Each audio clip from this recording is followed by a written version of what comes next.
हे दोस्तों नमस्कार। एक बार फिर से स्वागत है आपके अपने यूट्यूब चैनल देव जी के ट्रिक्स में। तो दोस्तों हम यहाँ पर डेली की तरह यहाँ पर हिंदी का फुल टेस्ट लगाएंगे, जो कि डेली यहाँ पर देख सकते हैं कि क्लास हम आपको ले रहे हैं 8:45 में, है ना। जो बहुत पहले क्लास हमारी चलती थी 8:30 बजे, उस क्लास का थोड़ा सा टाइमिंग बढ़ाकर 8:45 कर दिया गया है, जो कि आपके किसी भी एग्जाम के लिए रामबाण प्रश्न होते हैं।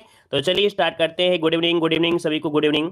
आप किस एग्जाम की तैयारी कर रहे हैं आप लोग कमेंट बॉक्स में कमेंट करिएगा, और कहाँ कहाँ से आप लोग वीडियो देख रहे हैं, अर्थात कौन से जिले से हैं, है ना, कौन से राज्य से, तो आप लोग कमेंट बॉक्स में कमेंट करिएगा। ठीक है, चलिए स्टार्ट किया जाए। चलिए गुड इवनिंग सभी को, गुड इवनिंग। चलिए पहला क्वेश्चन आपके सामने दिया गया है, कह रहा आपसे कि भोजपुरी बोली की उत्पत्ति स्थल आपसे पूछा गया है। अब आप बताइए कि यहाँ पर दिया गया है भोजपुरी बोली की जो उत्पत्ति हुई है वो आपकी कहाँ से हुई है। चलिए यहाँ पर देखिए इसका आंसर राइट क्या हो जाएगा। चलिए सभी लोग जवाब देते हुए चलेंगे कि भोजपुरी बोली की उत्पत्ति जो हुई है कहाँ से हुई है। चलिए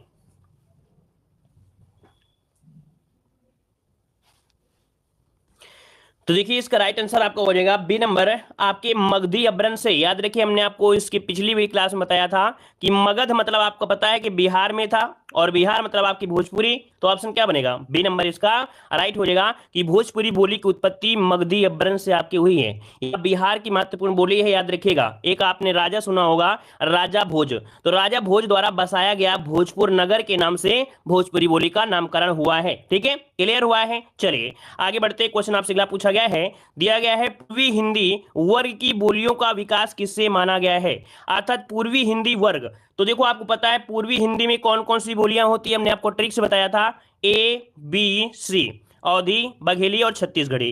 तीन बोलियों का विकास किससे माना जाता है, सौरसेनी से, मगधी से, अर्धमगधी से, या नागर अपभ्रंश से। चलिए सब लोग जवाब देंगे।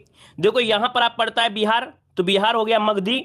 उसके नीचे यहां पर आप आएंगे तो आपका छत्तीसगढ़ लगभग होगा, तो अर्धमगधी हो जाएगा। क्या अर्धमगधी, इसका ऑप्शन जो बनेगा आपका सी नंबर हो जाएगा, अर्धमगधी इसका आंसर आपका राइट हो जाएगा। क्लियर हुआ, चलिए याद रहेगा ना अर्धमगधी। चलिए अगला क्वेश्चन आपसे यहां पर दिया गया है कि पश्चिमी हिंदी की सर्वप्रमुख बोली इनमें से कौन सी है। पश्चिमी हिंदी की प्रमुख बोली जो आपकी, वो भी दिखाया गया है सर्वप्रमुख बोली। तो आपको पता है पश्चिमी हिंदी में आपकी कितनी बोलियां मानी जाती हैं, तो आपकी मुख्य रूप से 5 बोलियां आपकी हैं। तो इनमें से सबसे जो प्रमुख है वो है आपकी ब्रजभाषा। नोट करिएगा यहां पर जिसका आंसर आ रहा है नंबर राइट हो जाएगा कि पश्चिमी हिंदी की सर्वाधिक प्रमुख बोली आपकी ब्रजभाषा है ना। ब्रज का पुराना जो अर्थ है वो है कि पशुओं या गायों का एक समूह हुआ करता था या चारागाह होता था, और इसी का विकास सौसेनी अपभ्रंश के मध्यरूपी से आपका हो गया है। ब्रजभाषा देख सकते हैं आगरा, मथुरा, वृंदावन, अलीगढ़, धौलपुर, मैनपुरी, एटा, बदायूं के आसपास के क्षेत्रों में बोली जाती है। ऑप्शन जिसका आ रहा है नंबर बिल्कुल राइट हो जाएगा। आगे बढ़ते, क्वेश्चन आपसे दिया गया है ब्रजभाषा का क्षेत्र इनमें से कौन सा है। चलिए ब्रजभाषा का क्षेत्र में से कौन सा नहीं है, माफ करिए यहाँ पर नहीं शब्द आपको दिया गया है। अब आप बताइए, अभी अभी हमने बताया था, देखिए यहाँ पर धौलपुर आपको बताया है ना, यहाँ पर मथुरा बताया, यहाँ पर आपको आगरा बताया।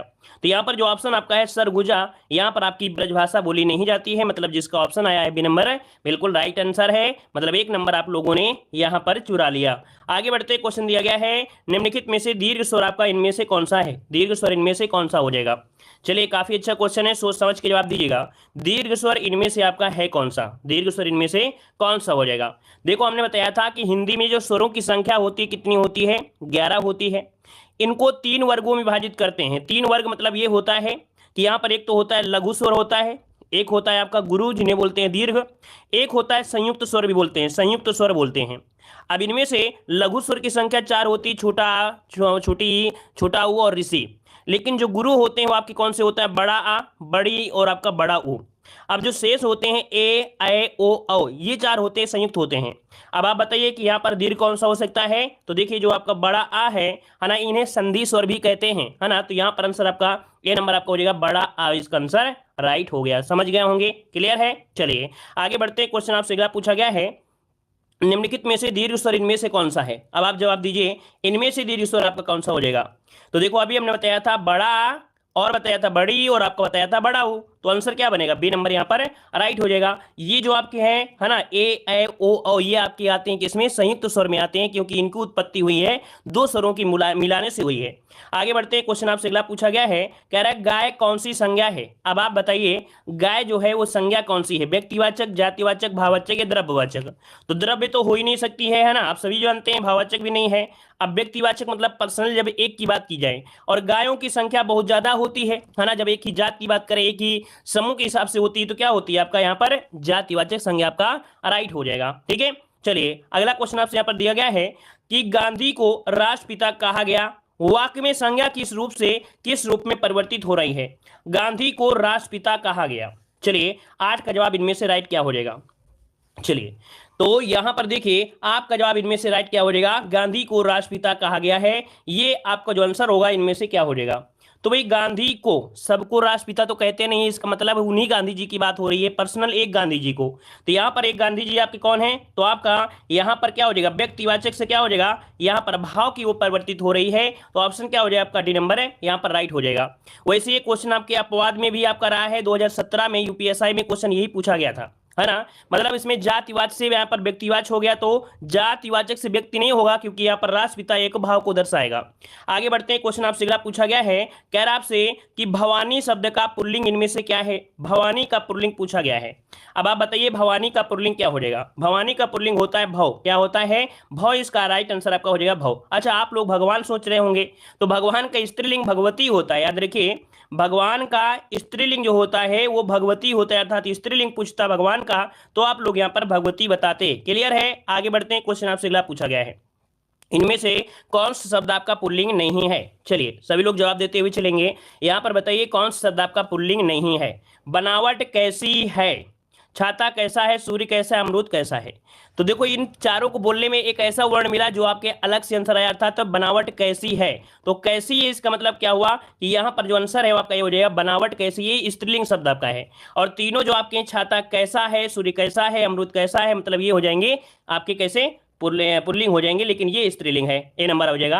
अगला क्वेश्चन दिया गया है, कह रहा है मैं चलती थी में मैं का बहुवचन क्या हो जाएगा। अब बताइए मैं का बहुवचन इनमें से क्या हो जाएगा 11 नंबर में। मैं चलती थी में मैं का बहुवचन क्या होगा, तो मैं मतलब हमने बताया था पिछली क्लास में भी, मैं का हो जाएगा आपका हम हो जाएगा, ये प्रयुक्त होता है, याद रखिए ऑप्शन हो जाएगा ए नंबर हो जाएगा। मैं आपके एक वचन में हो जाएगा, और हम जो हो गया वो उत्तम पुरुष में हो जाएगा, जो कि बहुवचन रूप आपका बन जाता है। ठीक है, आगे बढ़ते हैं, क्वेश्चन आपसे अगला पूछा गया है, निम्नलिखित में से किसका प्रयोग केवल बहुवचन में होता है।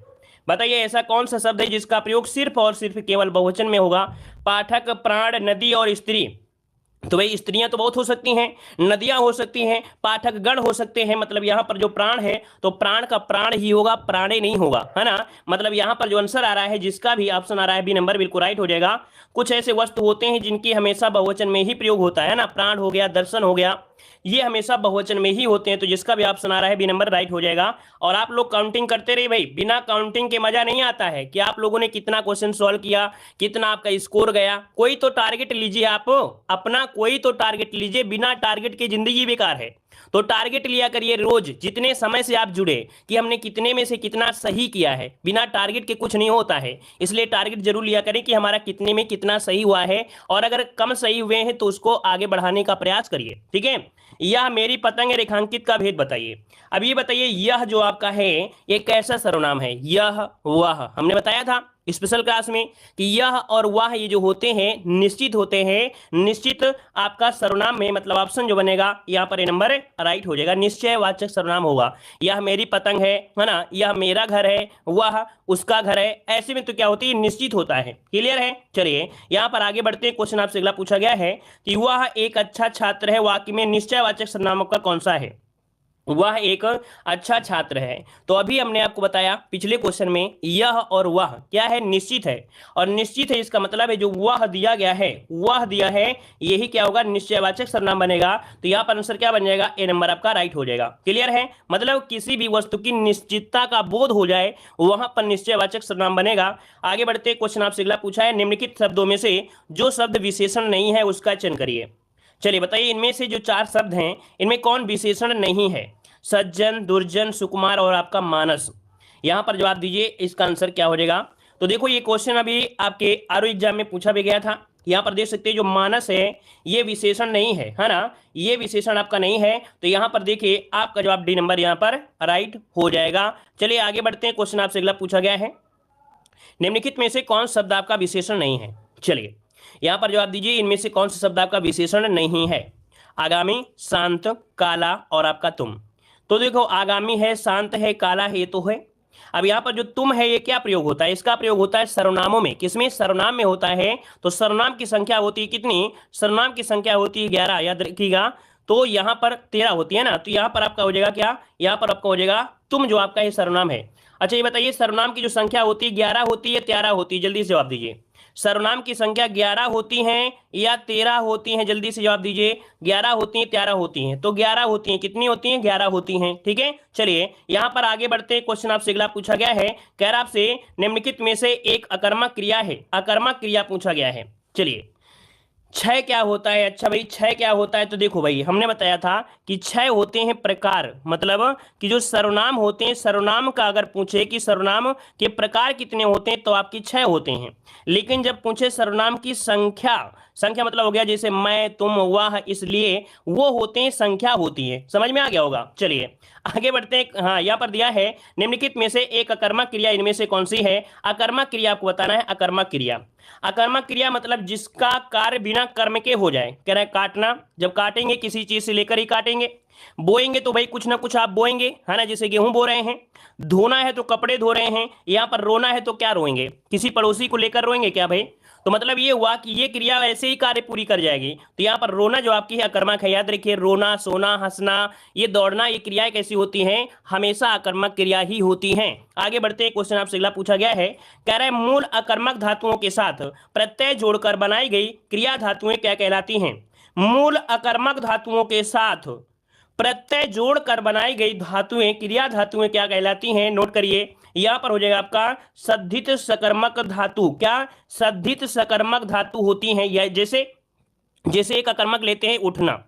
अब आप बताइए अगर इसको आपको सकर्मक बनाना है, इसको अगर आपको सकर्मक बनाना है तो आप कैसे बनाएंगे। तो कहेंगे कि सर उठना को उठवाना, है ना, उठाना, उठवाना, किसी के माध्यम से।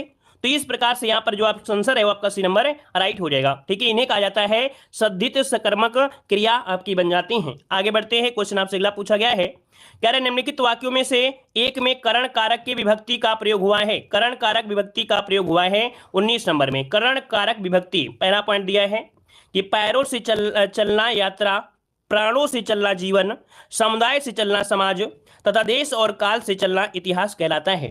ठीक है, मतलब यहां पर देखिए जो आपका दिया है करण में, करण में से तो करण कारक का प्रयोग होता है। यहां पर देखिए करण कारक का प्रयोग पैरों से, करण से, देखो यहां पर क्या हो गया, से शब्द आपको मिल रहा है, से शब्द आपको मिल रहा है, से शब्द मिल रहा है करण के मतलब पैरों से, है ना। तो यहाँ पर आंसर पहला, इसका आंसर आपका राइट हो जाएगा। करण कारक व्यक्ति यहाँ पर हो गया से के द्वारा, है ना। अगला क्वेश्चन दिया गया है, कह रहा आपसे से विभक्ति निम्नलिखित में से किस कारक के लिए प्रयुक्त होता है। देखो से विभक्ति आपके करण में भी होती है, किसमें होती है, आपके करण में भी होती है, और एक होती है आपकी किसमें, अपादान में भी होती है, अपादान में होती है। लेकिन दोनों का सेंस अलग होता है। अपादान में जब अलग की स्थिति में होता है तब अपादान में इसे प्रयोग करते हैं, लेकिन कभी किसी कारण से है तो आपका से होगा। मतलब यहाँ पर जो भी इसका ऑप्शन बनेगा वो हो जाएगा कौन सा, करण से के द्वारा। क्लियर हुआ। चलिए हर एक पॉइंट को इनको नोट करते चल रहा है, अगर आपको नहीं आते हैं तो, अगर आते हैं तो बहुत अच्छी बात है ना, बहुत अच्छी बात है। अपने आप में गर्व करो कि हमें हिंदी आती है। ठीक है, चलिए छात्र स्कूल गए थे, इस वाक्य में भूतकाल का कौन सा रूप है। कह रहा है छात्र स्कूल गए थे, गए थे।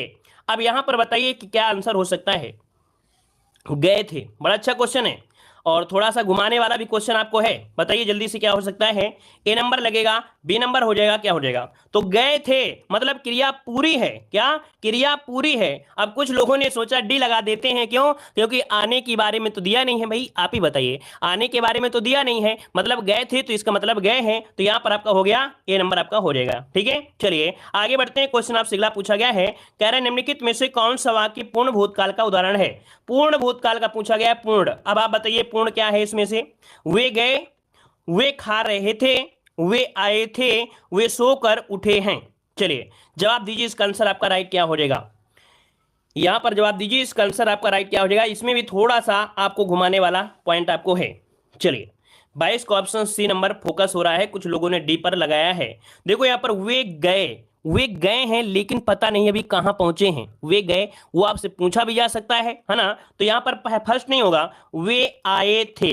वे आए थे, ये क्रिया पूरी है कि वे आए थे, इसमें कोई टेंशन नहीं है, ना सोचने समझने की बात है। वे आए थे और आए थे तो आए थे, ठीक है ना। क्लियर हुआ, ऑप्शन मैंने आपका सी नंबर है राइट हो जाएगा। वे सोकर उठे हैं, तो हैं शब्द क्या भूतकाल में होगा क्या? ये है भूतकाल में तो होगा नहीं, तो इस कारण से ऑप्शन सी नंबर जिसका भी आया बिल्कुल राइट हो जाएगा। क्लियर हुआ, चलिए हर एक पॉइंट को क्लियर करते हुए चलना है, ठीक है ना। चलिए, मुझसे खड़ा भी नहीं हुआ जाता, मुझसे खड़ा भी नहीं हुआ जाता, वाक्य में वाच्य कैसा है? तो देखो हमने बताया था जब अकर्मक क्रिया हो और आपकी नेगेटिव सेंस दिया गया हो, क्योंकि जो आपकी भाववाच्य होती है वह कर्मक में ही होती है, तो आपका जवाब इनमें से क्या हो जाएगा? ए नंबर हो जाएगा, भाववाच्य हो जाएगा, ए नंबर हो जाएगा। आगे बढ़ते, क्वेश्चन आपसे अगला पूछा गया है, निम्नलिखित में से भाववाच्य इनमें से कौन सा है? यहां पर बताइए आपका भाववाच्य कौन सा दिया गया है। मोहन पुस्तक पढ़ता है, श्याम पत्र लिखता है। देखो निगेटिव मिल गया ना, कहां पर? सी वाले में। मोहन से बैठा नहीं जाता है, अर्थात यहां पर भाववाच्य आपका हो गया आंसर। आगे बढ़ते हैं, क्वेश्चन दिया गया है, कह रहा है सीता सखियों सहित पुष्प वाटिका गई, वाक्य में रेखांकित अव्यय प्रयोग निम्नलिखित में से किस भेद का है? कह रहे सखियों सहित पुष्प वाटिका गई। अब आप बताइए यहां पर क्या हो जाएगा? सखियों सहित, सहित मतलब हो गया क्या? सखी और पुष्प संबंध बता रहा है, तो आपका आंसर क्या हो जाएगा? संबंध बोधक, इसका ऑप्शन आ रहा है बिल्कुल राइट हो जाएगा, क्योंकि सखियों सहित दिया गया है ना, संबंध बता रहा है, ठीक है, एक दूसरे के संबंध दिखा रहा है। आगे बढ़ते हैं, क्वेश्चन आपसे अगला पूछा गया है, रात भर जागना स्वास्थ्य के लिए अच्छा नहीं है। चलिए, तो ये जो आपका भर शब्द है ये है क्या? हमने बताया था स्ट्रा शब्द जो लगा होता है ये क्या करता है? एक अव्यय होता है। क्या होता है? अव्यय। अब यहां पर रात भर, देखो रात भर, थोड़ा सा सोचिए समझिए कि यहां पर जो भर शब्द है क्या संबंध सूचक होगा या समुच्चय बोधक होगा? तो आप ही बताइए, जो लोग डी दे रहे हैं, तो क्या यहां पर समुच्चय मतलब क्या कोई 4-5 जोड़ी की बात नहीं कह रहा है, 4-5 नींदों की बात नहीं कह रहा है, 4-5 रातों की बात नहीं कह रहा है ना? तो ये तो आपका नहीं बनेगा, यहां पर बनेगा ये नंबर संबंध, क्योंकि रात भर जाग रहा है और रात को पूरी रात भर जोड़ना मतलब संबंध हो गया। तो मतलब क्या बनेगा? यहां पर आंसर आपका ए नंबर हो जाएगा, रात भर जागना यहां पर संबंध सूचक अव्यय है, क्योंकि रात भर, पूरी रात। समझ में आ गया? आगे बढ़ते हैं, क्वेश्चन दिया गया है, कह रहा आपसे दिए गए विकल्पों में से तत्सम शब्द का चयन कीजिएगा। यहां पर बताइए तत्सम, बिल्कुल इजी क्वेश्चन आपके सामने आ गया है, कौन सा? ए नंबर आम्र हो जाएगा। हमने बताया था तत्सम शब्द की पहचान में जो आपके संयुक्त व्यंजन होते हैं, क्या? जो आपके संयुक्त व्यंजन मिल जाएं, या आपके कह सकते हैं कि आपके जो होते हैं, आपके रा उड़ा होता है ऊपर, या रा इस प्रकार से उड़ा हो, ठीक है ना, और या तो आपका आधा सा मिलेगा, इस प्रकार से सा मिल सकता है, ये हमेशा आपके होते हैं, तत्सम में हुए होते हैं। आगे बढ़ते हैं, क्वेश्चन आपसे अगला पूछा है, अंगीठी का तत्सम। अंगीठी का तत्सम बिल्कुल इजी है, अग्निष्ठिका। कौन सा? यहां पर आपका जवाब क्या बनेगा? अंगीठी का होता है, अग्निष्ठिका होता है, अग्निष्ठिका होता है।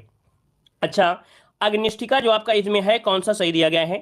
अग्निष्ठिका। देखो इसमें से गलती से थोड़ा गलती हो गई है, अग्निष्ठिका होता है, यहां पर जो है वो सही दिया गया है, वैसे इसमें जो सही है वो सही दिया गया है, यहां पर जो दिया गया है ये ना है, याद रखिएगा। मतलब ये जो सही लिखा है इस प्रकार से है, ये अग्नि, अग्नि और आधा सा, और ये ठीक का, यही आपका लिखा हुआ है। इसमें से एक फंट होता है जिसमें से ये ना इस प्रकार दब जाता है, तो याद रखिए इसका ऑप्शन सी नंबर आपका हो जाएगा, अग्निष्ठिका। आगे बढ़ते, क्वेश्चन दिया गया है, आंख का पर्यायवाची क्या होता है?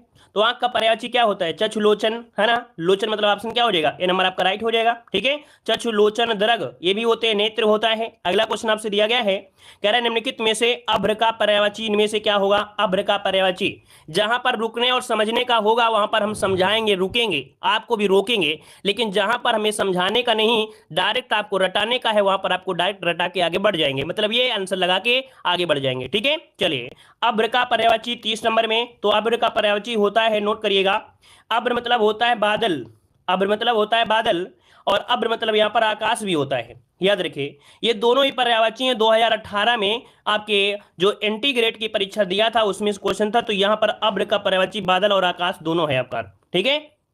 चलिए आगे बढ़ते हैं, कुछ वैसे देखा जाए अभ्र मतलब बादल ही होगा, लेकिन ये जो सही किया गया था अभ्र, बादल और आकाश दोनों ही सही किया गया। आगे बढ़ते हैं, क्वेश्चन आपसे अगला पूछा गया है कि अल्पज्ञ का विलोम शब्द क्या होगा? अल्पज्ञ। अल्पज्ञ जिसको बहुत कम ज्ञान हो उसे बोलेंगे सर्वज्ञ, जिसे बहुत ज्यादा ज्ञान हो तो ऑप्शन में आपका सी नंबर। अगला क्वेश्चन दिया गया है, कह रहे हैं अल्पज्ञ का विलोम। अच्छा, वही क्वेश्चन आपका आ गया, अल्पज्ञ का विलोम। तो इसमें बताइए भाई, है क्वेश्चन वही, लेकिन ऑप्शन अलग है। अल्पज्ञ का था सर्वज्ञ, अब यहां पर अल्पज्ञ में जो दिया गया है तो बहुज्ञ याद रखिएगा, सर्वज्ञ या बहुज्ञ इसका आंसर हो जाएगा, सी नंबर हो जाएगा। आगे बढ़ते हैं, क्वेश्चन आपसे अगला है, समानार्थी शब्द आपको लिखना है। समानार्थी क्या, चतुर का समानार्थी इनमें से क्या हो जाएगा? चतुर का समानार्थी यहां पर बताना है। चतुर का समानार्थी यहां पर राइट क्या आंसर बनेगा? चलिए, चतुर का जवाब दिया गया है, चतुर का जवाब इनमें से हो जाएगा क्या? यहां पर देखो चालाक, क्योंकि समानार्थी है ना, और समानार्थी मतलब क्या होता है, सेम होना चाहिए, तो भाई चालाक है या चालबाज कर सकते हैं या फुर्तीला भी कर सकते हैं, ठीक है, तीव्र बुद्धि इसे कह सकते हैं या इसे दक्ष कह सकते हैं, तो इसका ऑप्शन बनेगा डी नंबर। आगे बढ़ते, क्वेश्चन आपसे अगला पूछा गया है, इनमें से कौन सा शब्द चतुर का समानार्थी नहीं है? चलिए, अभी हमने देखो बताया था चतुर के समानार्थी में काफी बताया, इनमें से बताइए क्या हो सकता है? तो देखो यहां पर तीव्र बुद्धि बोला जाता है, हाजिर जवाब भी होता है, जो भाई तुरंत जवाब दे, हाजिर जवाब, मैं हाजिर हूं, अर्थात फुर्तीला भी इसी में आएगा। लेकिन जो खुदगर्ज है, क्या खुदगर्ज यहां पर चतुर का हो सकता है क्या? नहीं हो सकता है, मतलब ऑप्शन जो बनेगा यहां पर ये नंबर आपका राइट हो जाएगा, है ना। खुदगर्ज का मतलब होता है स्वार्थी, है ना, स्वार्थी होता है। चलिए आगे बढ़ते हैं, क्वेश्चन आपसे अगला पूछा गया है, निम्नलिखित प्रश्न में 4 विकल्प दिए हैं, सही विकल्प आपको चयन करना है। कह रहा है जो थोड़ा जानता है, जो थोड़ा जानता है उसे क्या कहते हैं? जो थोड़ा जानता है उसे क्या कहते हैं? मतलब अल्पज्ञ हो जाएगा, जो थोड़ा जानता है उसे अल्पज्ञ बोलते हैं। अल्प मत बताइएगा, यहां पर अल्प मत जवाब दीजिए, या अल्पज्ञ बताना है, अल्पज्ञ होगा, थोड़ा जानता है अल्पज्ञ। आगे बढ़ते हैं, क्वेश्चन दिया गया है, जो अभी अभी उत्पन्न हुआ हो, जो अभी अभी उत्पन्न हुआ हो उसे क्या कहते हैं? जो अभी अभी उत्पन्न हुआ हो उसे कहते हैं अद्य प्रसूत। क्या? अद्य प्रसूत कहते हैं, अद्य प्रसूत। अच्छा, जो प्रसू होता है, प्रसू, प्रसू मतलब होता है जन्म देने वाली, जन्म देने वाली को प्रसू कहते हैं। दत्तक किसे कहते हैं? दत्तक की गोद, है ना, गोद ली गई जो संतान होती है उसे दत्तक कहते हैं, याद रखिएगा। और अंत्यज मतलब होता है जो छोटी या निचली जात में उत्पन्न हुआ हो, तो इसका ऑप्शन बने आपका बी नंबर। आगे बढ़ते हैं, क्वेश्चन दिया गया है, अंधे की लकड़ी से तात्पर्य इनमें से क्या होता है? अंधे की लकड़ी, और अंधे की लकड़ी मतलब क्या होता है भाई? उसे सहारा तो दिया जाएगा, मतलब आपका हो जाएगा एक ही सहारा या एकमात्र सहारा, ऑप्शन बनेगा आपका डी नंबर। आगे बढ़ते, क्वेश्चन दिया गया है, कह रहे हैं अक्ल का दुश्मन मोहरे का अर्थ क्या हो जाएगा? अक्ल का दुश्मन, अक्ल का दुश्मन मतलब क्या होता है? महामूर्ख, ऐसे व्यक्ति को कहा जाता है अक्ल का दुश्मन, महामूर्ख इसे कहेंगे, ऑप्शन बनेगा आपका सी नंबर। आगे बढ़ते, क्वेश्चन आपसे अगला पूछा गया है कि काक शब्द का सर्वाधिक उपयुक्त अर्थ इनमें से क्या है? काक किसे कहते हैं? कौवा को, कटु को, चाचा का, ये व्यंग को किसे कहेंगे? चलिए यहां पर बताइए भाई, इसका आंसर देखते हैं कितने लोग सही देंगे। काकू दिया गया है, काकू, क्या दिया है? काकू दिया गया है, काक नहीं दिया गया है। काक होता तो कौवा लगाते, लेकिन काक दिया गया है तो ये व्यंग होता है। बिल्कुल सही जवाब आया है, बहुत लोगों का जवाब आया है यहाँ पर डी नंबर। काक का होता है, व्यंग होता है, इसका ऑप्शन डी नंबर राइट हो जाएगा। वेरी गुड, काफी लोग तो है जो हमारी नाक बचाए रखते हैं, है ना। कुछ लोग डुबो देते हैं लेकिन कुछ लोग बचा लेते हैं। चलिए यहाँ पर जो डुबोते हैं वो लोग प्रयास करें कि डुबोए ना, हमेशा ऊपर ही रखें। चलिए, इन शब्दों में से कौन सा शब्द हिंदी शब्दकोश में सबसे अंत में आएगा? सबसे अंत में आएगा, ये पूछा गया है। तो सबसे अंत में जो आपका आएगा कौन सा आएगा? देखो ऐसे शब्दों में क्या होता है, इनको अगर तोड़ना चाहे तो आप तोड़ सकते हैं। अब यहां पर देखिए जो क्लीव है, क्लीव दिया गया है, तो का के पहले देखो क्रा में के और का, और इसके बाद रा यहां पर आएगा। लेकिन ला जो शब्द आपका आ जाएगा बहुत ज्यादा लास्ट में जाएगा, का जो आपका जाएगा ये लास्ट में जाएगा। क्यों? क्योंकि अगर आप ये सोच रहे हो ये किससे बनता है, तो आपको बताया साधन रा से आपका बनता है, इस वाले से। इस कारण से इसका आंसर जो क्लीव है, क्या है? क्लीव सबसे अंत में आएगा। इस शब्दकोश में सबसे पहले कौन आएगा? कृषाणु आएगा, इसके बाद कृषक आएगा, इसके बाद यहाँ पर कौन सा आएगा? क्रम आएगा, फिर आपको यहाँ पर आएगा क्लीव होगा। इनको अलग अलग तोड़ेंगे तो आपका आंसर ए नंबर आपका हो जाएगा। अगला क्वेश्चन है, प्रत्यर्पण शब्द में उपसर्ग लगा हुआ है, प्रत्यर्पण तोड़ेंगे तो बनेगा प्रतिधन अर्पण। क्या बनेगा? प्रतिधन अर्पण, इसका आंसर हो जाएगा बी नंबर राइट हो जाएगा। प्रति, प्रति तो आपका है ना, जैसे प्रत्युपकार हो गया, प्रत्येक हो गया, उनमें प्रति उपसर्ग होता है, ऑप्शन में आपका बी नंबर। आगे बढ़ते, क्वेश्चन दिया गया है कि सुच्छित में उपसर्ग इनमें से क्या है? सुच्छित में तो सुसच्छित होता है, वैसे सुच्छित हो गया, तो शिक्षित इसका मूल शब्द हो गया, तो सु इसका आंसर आपका बी बन जाएगा। अगला क्वेश्चन आपसे दिया गया है, कह रहा है खिलौना शब्द में मूल शब्द क्या है? चलिए जल्दी जवाब दीजिए, इस क्वेश्चन का जवाब इनमें से राइट क्या हो जाएगा? खिलौना शब्द में मूल पूछा गया है, मूल शब्द इनमें से है क्या? चलिए यहां पर खिल हो जाएगा या खेल हो जाएगा? क्या बनेगा? भैया यहाँ पर देखिए कुछ लोग इतनी स्पीड में होते हैं जो आंसर सी लगा रहे हैं। हमने बताया मूल शब्द पूछा है, ना कि प्रत्यय पूछा गया है। थोड़ा यही थोड़ी थोड़ी बातें, इन्हीं को आपको क्या करना होता है, गौर करना होता है। हिंदी तो सबको आती है, बस इन्हीं छोटी बातों में गौर करना है। खिलौना में मूल शब्द पूछा गया है, तो देखो यहाँ पर जिसका भी आंसर आ रहा है कौन सा भाई, यहाँ पर बी नंबर, खेल धन औना। खेल धन औना, तो औना इसका क्या होता है, प्रत्यय, और मूल शब्द हो जाएगा क्या, खेल बनेगा, खेल धनौना। ठीक है, चलिए आगे बढ़ते हैं। क्वेश्चन आपसे अगला पूछा गया है कि अतिथेय में प्रत्यय क्या है। अतिथेय में प्रत्यय पूछा गया है। चलिए, प्रत्यय मतलब जो बाद में लगा होता है। तो यहां पर देखो अतिथ क्या बनेगा, अतिथ निकल कर आ जाएगा, और ए जो आपका है ए, ये इसका बनेगा ए, मतलब ये हुआ कि यहां पर ये हट जाएगा, अतिथ धन ए बनेगा। तो इसका जो राइट आंसर बनेगा वो आपका बी हो जाएगा, अतिथ धन ए। ये प्रत्यय बनेगा आपका बी नंबर, समझ गए होंगे। ठीक है, जैसे कौनते हो गया, पौरसे हो गया, तो इनमें से आपका ए प्रत्यय होता है। अगला क्वेश्चन दिया गया है, कह रहा है धातुष्मा में संधि क्या है। बहुत बार क्वेश्चन पूछा गया है, धातुष्मा में जो संधि है वो आपकी कौन सी है। धातुष्मा, देखिए धातु धन उष्मा क्या बनेगा, धातु धन उष्मा, मतलब ये हुआ छोटा ऊ प्लस बड़ा ऊ, छोटा ऊ प्लस बड़ा ऊ बराबर बड़ू बनेगा। अर्थात यहां पर आंसर हो जाएगा आपका दीर्घ स्वर संधि, इसका आंसर राइट हो जाएगा। आगे बढ़ते हैं, क्वेश्चन दिया गया है, निम्नलिखित शब्दों में से किसमें स्वर संधि है। स्वर संधि, तपोगुण, रामायण, एतएव, सज्जन। अच्छा देखिए यहां पर बताइए इसका आंसर इनमें से क्या हो जाएगा। तपोगुण दिया गया है, तपोगुण में अगर आप कहेंगे कि भाई ओ की मात्रा है, तो भाई तपाह गुण इसका बनेगा। याद रखिए इसका बनेगा तपाह गुण बनेगा, तपाह गुण बनेगा, मतलब ये विसर्ग है, इसको आप गुण संधि मत लगाइए। ठीक है, यहां पर जो आपका आंसर है वो आपका हो जाएगा रामायण। रामायण मतलब यहां पर देखा जाए राम धन अयन, क्या हो जाएगा, राम धन अयन। तो यहां पर हो जाएगा छोटा प्लस बड़ा बराबर यहां पर बड़ा हो सकता है।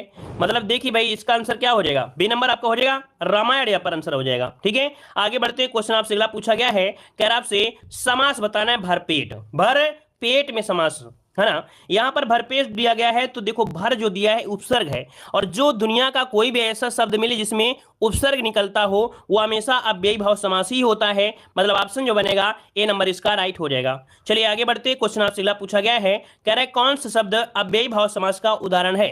अव्ययी भाव समास का उदाहरण इनमें से नवग्रह, गांठ कर, महात्मा और आपका आमरण। तो देखो मरण इसका मूल शब्द हो गया, और आ जो आपका निकल गया उपसर्ग हो गया, और उपसर्ग है तो इसका मतलब क्या हो जाएगा, अव्ययी भाव समास हो जाएगा, डी नंबर। आगे बढ़ते, क्वेश्चन आपसे अगला पूछा गया है, पिता ने समझाया कि सदा सत्य बोलना चाहिए, यह वाक्य किस प्रकार का उदाहरण है। चलिए पिता ने समझाया कि शब्द आपका आ गया, और किस शब्द आ गया इसी से पता चल गया होगा कि यहां पर आंसर हो जाएगा मिश्र वाक्य। हमने बताया था कि जो होता है वो मिक्स कर देता है, मिक्स मतलब मिश्र हो गया, तो ऑप्शन सी नंबर राइट हो जाएगा। आगे बढ़ते हैं, क्वेश्चन दिया गया है, यद्यपि मोहन धनी है तथापि बहुत दुखी है। यद्यपि तद्यपि है ना, ज्यों त्यों, ये क्या करते हैं उसको मिला देते हैं, और मिला देते हैं इसका मतलब क्या हो जाता है, यहां पर भी क्या होता है मिक्स अर्थात मिश्र हो जाता है। मतलब यहां पर जो जवाब बनेगा वो आपका कौन सा बनेगा, सी नंबर यहां पर भी राइट होगा। संयुक्त वाक्य नहीं बनेगा, संयुक्त वाक्य नहीं बनेगा। हमने बताया था यद्यपि तद्यपि ज्यों त्यों है ना, ये शब्द मिश्र में होते हैं अर्थात दोनों को मिक्स कर देते हैं। ठीक है, अगला क्वेश्चन आपसे यहां पर दिया गया है, भारतीय युग में निकलने वाली पत्रिका जो है वो आपकी कौन सी है। भारतीय युग में निकलने वाली पत्रिका युग में से कौन सी हो जाएगी, 201 का जवाब देना है। तो 201 का ऑप्शन इनमें से क्या राइट हो जाएगा, तो देखो यहाँ पर कवि वचन सुधा जो कि हिंदी प्रदीप की है, ऑप्शन क्या बनेगा आपका ए नंबर इसका राइट हो जाएगा। ठीक है, आगे बढ़ते हैं, क्वेश्चन दिया गया है, 12 बरस लो कुकर जीवे और 13 लो जिए सिहार, यह पंक्ति किसकी है। अगर आपने यूपी टेट 2022 में पेपर दिया होगा तो देखा होगा कि ये क्वेश्चन आपके एग्जाम में पूछा गया था। 2022 में यूपी टेट का जो पेपर हुआ था उसमें से क्वेश्चन आया था, और यही यूपी टेट परीक्षा 2017 में भी क्वेश्चन आपका आया था। तो देखिए यहाँ पर 202 का ऑप्शन क्या बनेगा, यहाँ पर डी हो जाएगा। ये जगनिक की है कि 12 साल कुत्ता जीता है और 13 साल सियार जीता है, ये पंक्ति है आपकी जगनिक की है, नोट करिए, इसका ऑप्शन डी हो जाएगा राइट। नेक्स्ट क्वेश्चन दिया है, वीरों का कैसा हो बसंत। वीरों का कैसा हो बसंत ये किसने लिखा था। यहां पर देख सकते हैं कि सुभद्रा कुमारी चौहान, मतलब ऑप्शन बनेगा आपका ये नंबर, सुभद्रा कुमारी चौहान हो जाएगा। नेक्स्ट क्वेश्चन दिया गया है, लेखक और उनकी रचना का कौन सा जोड़ा गलत दिया गया है। यहां पर देखिए 204 नंबर में, तो दिया गया है रसज्ञ रंजन, जो कि आचार्य महावीर प्रसाद द्विवेदी की है। अशोक के फूल आपके हजारी प्रसाद द्विवेदी का है। यहाँ पर संस्कृत के 4 अध्याय रामधारी सिंह दिनकर का है, लेकिन स्कंदगुप्त ये जयशंकर प्रसाद की है। मतलब ऑप्शन जो आपका गलती है वो आपका बी नंबर गलत दिया गया है। आगे बढ़ते हैं। विरहनी बावरी सी भई, ऊंची एड़ी अपने भवन में टेरत हाय दई, ले अचरा मुखो असुवन पोछत उधरे गात सही। ये पंक्ति है किसकी? ये पंक्ति है आपकी मीराबाई की है। नोट करिए, ये पंक्ति है आपकी मीराबाई। इसको ऑप्शन में आपका बी नंबर। अगला क्वेश्चन दिया गया है, हिंदी का पहला पत्र इनमें से कौन सा है? हिंदी का पहला पत्र पूछा गया है, तो जवाब क्या हो जाएगा? उदंत मार्तंड। इसका आंसर आपका हो जाएगा उदंत मार्तंड बनेगा।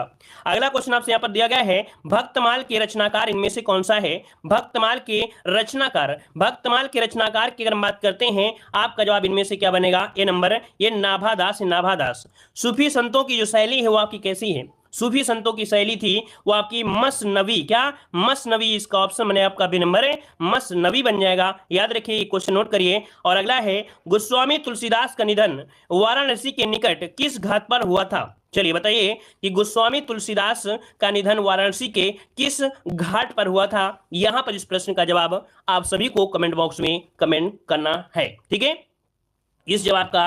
इस प्रश्न का जवाब सभी लोगों को कमेंट बॉक्स में कमेंट कर। चलिए, धन्यवाद सभी को। जय हिंद सभी को।